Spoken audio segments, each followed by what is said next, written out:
Hello, happiness seekers. Welcome to End Happiness, a show where we test drive and explore the best happiness hacks from leading experts around the globe.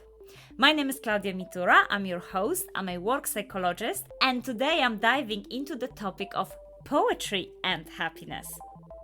For our wedding, from my parents-in-law, we have received a publication called 10 Poems About Happiness, curated by Deborah Alma, who is a poet and poetry tutor.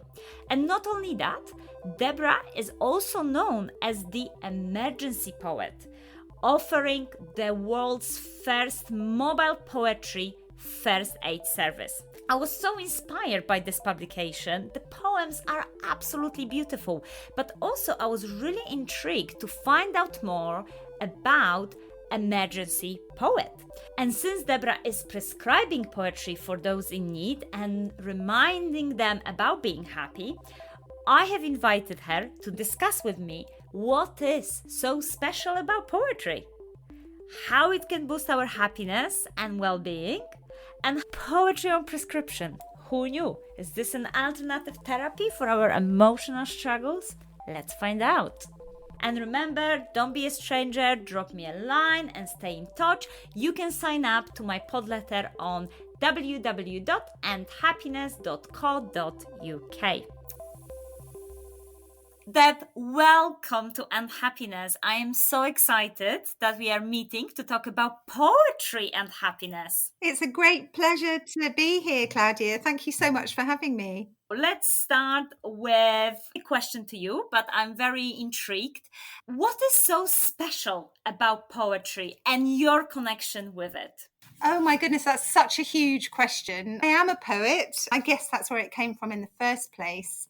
I was doing an MA in creative writing, and at the time I was working in care homes with people with dementia, using poetry to assist communication. And in that process, I learnt about how poetry can significantly change somebody's mood or take them somewhere completely new and can have quite a profound impact. I think if you read fiction, it can do that, but it's much longer. You have a greater investment.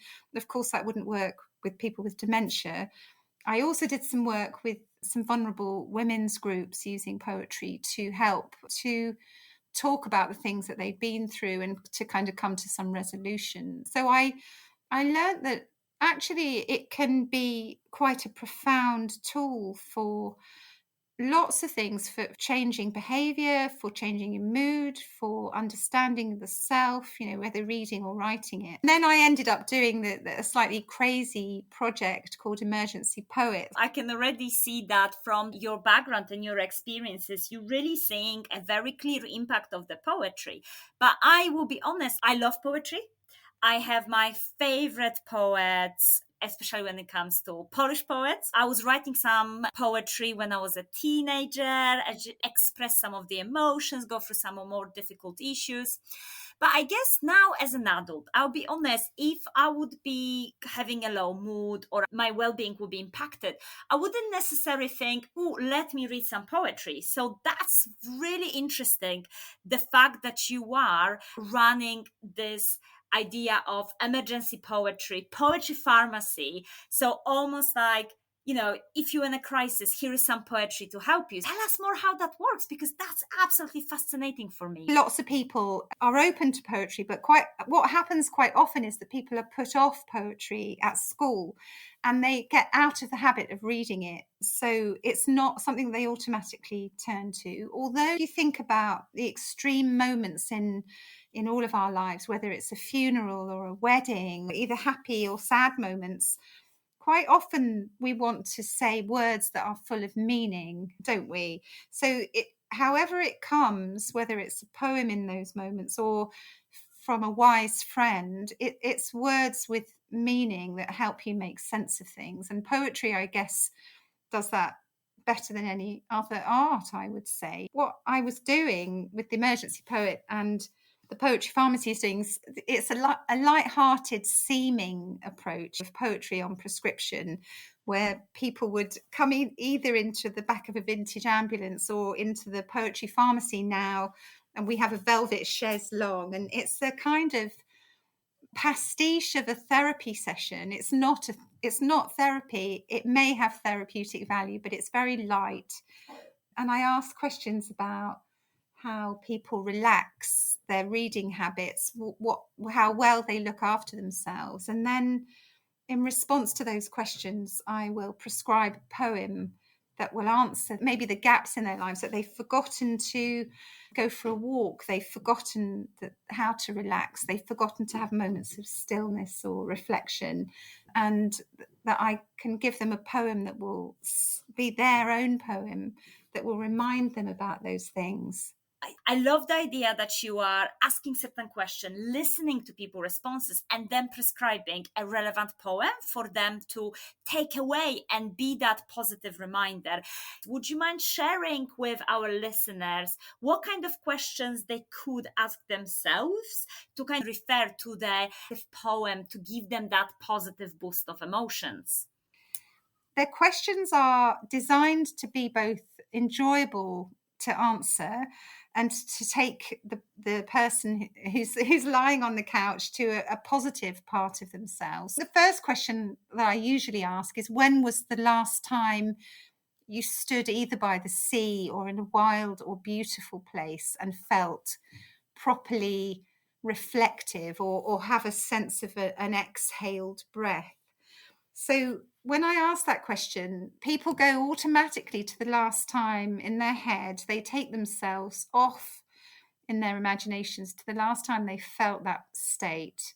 And something, I can watch their body, they relax. It's almost like they've had a little moment of being there. But then I ask them to describe that place, what it is they love about it. Who were they with? Were they on their own? How long ago was it? So I'm learning about how well they look after themselves in a particular place. There's a phrase I use, and I don't know if I made it up or I haven't come across it anywhere else, but called the sacrament of the mundane. And by that I mean the small everyday practices that we all have, where we have a kind of absence of thought or a rested state, whether it's a cup of tea in the garden or watching the birds. And if they enthusiastically say yes, and I can see that they have access to that in their lives, but very many people say, oh, I don't. I'm always thinking, I'm always busy, I'm always on to the next thing. So I'm learning about how well they look after themselves in that way. And quite often I find later on in the consultation that the people who don't have those moments tend to be the people that have problems with stress or anxiety or exhaustion. Poetry, amazing for reminding you about happiness, amazing for celebrating the ordinary moments, helping us potentially to express some negative, more challenging emotions, which sometimes is very difficult to talk about that. As you said, let's say I'm new to poetry. I might have been put off at school by quite difficult, challenging poetry. To be honest, that's why I probably read more poetry in Polish, in my own language, than in English, because if it's very complex in terms of English, I just cannot grasp it. But if I want to start reading poetry, how I could start to then harvest that positive boost of emotions? It's very individual. I think you have to get the right book. It's like any other art. You're not going to like a lot of it. So I guess if there's any skill involved, it's to try to find the right book for the right person, as well as the right poem for the right person. Poetry doesn't have to be difficult to be subtle or intelligent or have complicated ideas and yet be accessible. So it's not a dumbing down. It's not that you're stupid, is it? And I think sometimes poetry that's obscure can have that effect on you. It depends what you're reading for. So I would try and find, if you're looking for an anthology that's around being more peaceful in your life, there are anthologies that might do that. And also I would recommend about where to leave it in your house. You should never, I think, sit with a poetry anthology or a poetry collection and expect to read it like you'd read a novel. You're not going to read it one after the other, not often. You have to sit with one poem and that's enough. So leave it in the house in the kitchen, by the armchair where you sit with a cup of tea, by the bath, those kind of small moments, and just read one. Oh, yeah, absolutely. Take a couple of breaths and then read a poem. Wonder about something, think about the beauty of the world or the ordinary moments in that really simple 5 minutes breaks, rather than, as you said, here it is, I am here and I have 1 hour to read all the poetry of the world. Absolutely right. Yeah. Yeah. That was beautifully put. Deb, you mentioned that you are also a poet. Would you mind sharing one of your poets with the listeners? Okay. Well, actually, I think the book that we met over, somebody gave you. I was asked to put together a book called 10 Poems of Happiness. I was asked to include a poem of my own in that one. So I guess it's really appropriate because I didn't expect you to say that to me. Yes, Deb, I'm sorry I'm taking you by surprise, but share one of your poems, Yeah, please. because that's the only book I have here with me of my own. So, and there is a poem by me in it. So it's very appropriate, I guess. And I don't really believe in introducing poems normally, but I guess I included it in this book because it's a small moment. And it's a moment where I didn't realize that I was writing about happiness because it's not about happiness. I didn't know that. But anyway, it's called Silence. We stopped the car on the mountain pass, too high for birds and out of the wind, crossed the road, still looked both ways, although we hadn't seen another car for 10 miles. And still your old habit of taking my hand to cross, and I slipped off my glove to feel the warmth. My shoes tapped across the tarmac, and you kicked a loose stone, which dull clattered to a halt. And there it was, something beautiful, something I had been chasing all my life, had driven very far to find without even knowing it.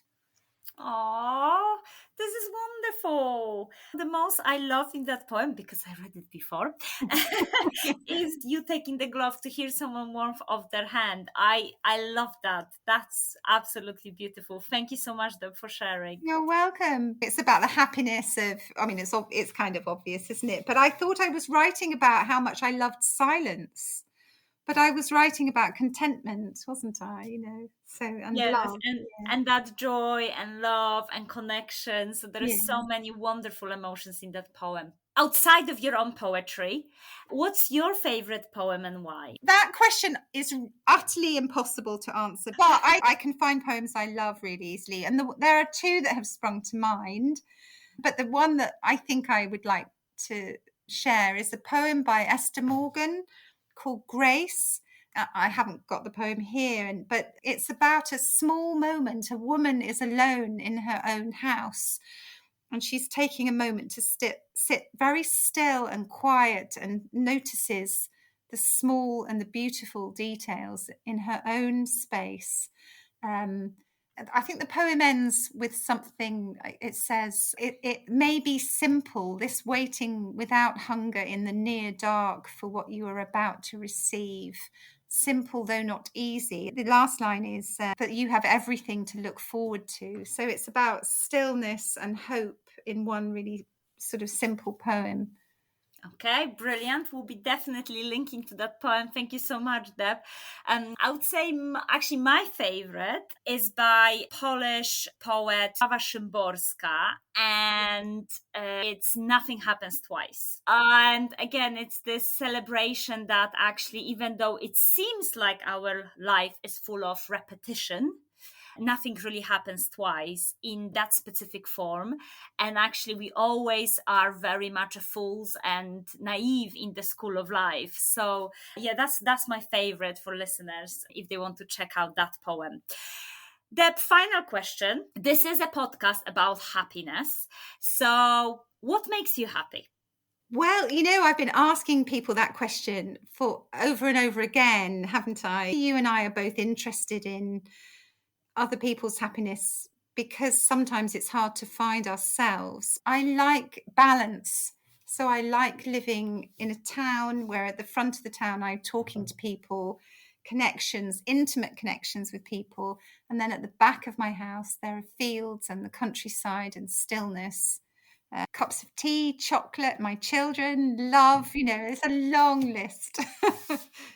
Thank you so much. I just love the idea of prescribing people a poem so that they can really benefit from those positive outcomes of the poetry on their well-being. So thank you so much, Deb. That has been absolutely amazing to talk to you. It was an absolute pleasure. Thank you so much. What a lovely thing to do. Thank you. Thank you. Oh, thank you so much, Deb, for sharing so many practical tips and also sharing her poetry. I mean, that was amazing. So we know from research on creativity that our brain utilizes innovation and art, especially during challenging moments, in three specific ways. I want to encourage you to use poetry in those three specific ways. So first of all, use poetry as a distraction tool. That is something that can help you to decrease your stress level. So for instance, read poetry as a break during your hectic schedule, or maybe read poetry to relax your body before sleep. Second tool, use a poetry as a contemplation tool. That is, allow yourself to process difficult emotions and make space to self-reflect. So for instance, you could find poems that specifically look at the current struggles or challenges that you are having. Think whether that help you to express your feelings and explain to others how you're feeling. And thirdly, use poetry as a self-development tool. So this means really helping you to grow and learn about certain topics. So for instance, think about what poems you could reach out for that could remind you about happiness, joy, and content. Thank you so much for listening. I see you at the next episode of Letter Q. Quite tricky letter to cover. What do you think our topic will be? In meantime, read more poetry and I dare you to be happy. Bye!